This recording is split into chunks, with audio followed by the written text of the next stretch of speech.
In a sleepy valley, brushed with the colors of early dawn, where the trees whispered lullabies and the clouds drifted like woolly dreams, lived a little duck named Tomo.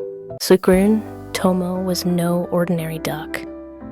While the others packed tight V-shaped rows and flew off each season, Tomo carried a small green backpack filled with wonder. A shiny pebble that looked like the moon, a stork feather shaped like a quill, and a tiny notebook titled, My Possible Adventures. One quiet morning, beneath a faded wooden signpost etched with old arrows, the migration bus was preparing to take flight. Birds flapped, feathers floated. The signpost hummed its usual farewell. Northbound breeze, don't forget your dreams. But Tomo had paused. First, to help an earthworm cross the path.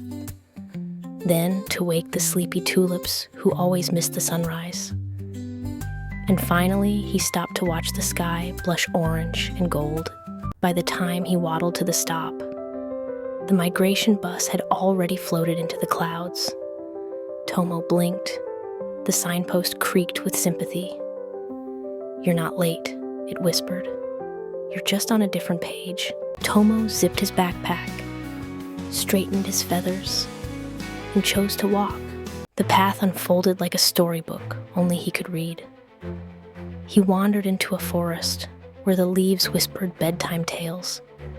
He shared riddles with a brook that spoke in rhymes. He crossed a mossy bridge guarded by snails in tiny hats who demanded the password of wonder. Tomo guessed, please, and it worked. Along the way, Tomo met new companions. First was Peko the hedgehog, who once rolled too far from home during a hill game and never found the way back.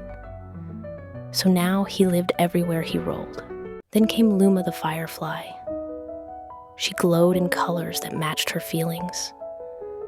Blue when calm, pink when excited, green when thinking hard. Her flickers lit up every shadow with warmth and joy. Together they laughed. They got lost. On purpose. They made campfires from singing pine cones and fell asleep under skies dotted with drifting feathers. But the most magical moment came on a windswept hill. As twilight curled across the sky, a glowing feather floated down from above.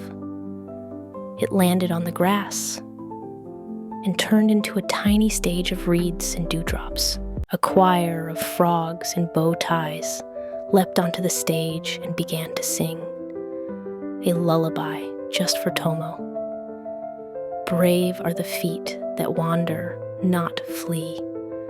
The road may be crooked, but the heart still sees. Tomo's eyes glistened.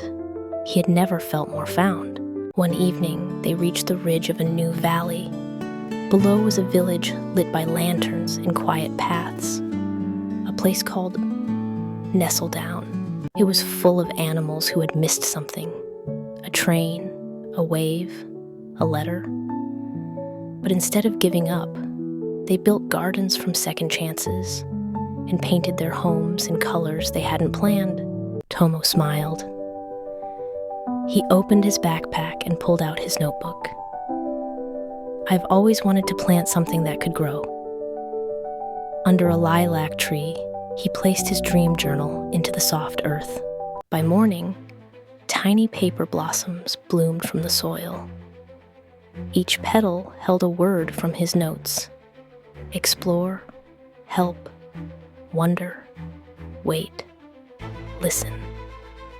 The villagers used them to write new dreams of their own. And Tomo? He stayed a while. He still missed the bus, but he no longer missed his path. And remember, if life reroutes you, it might just be your story, unfolding in a more magical direction.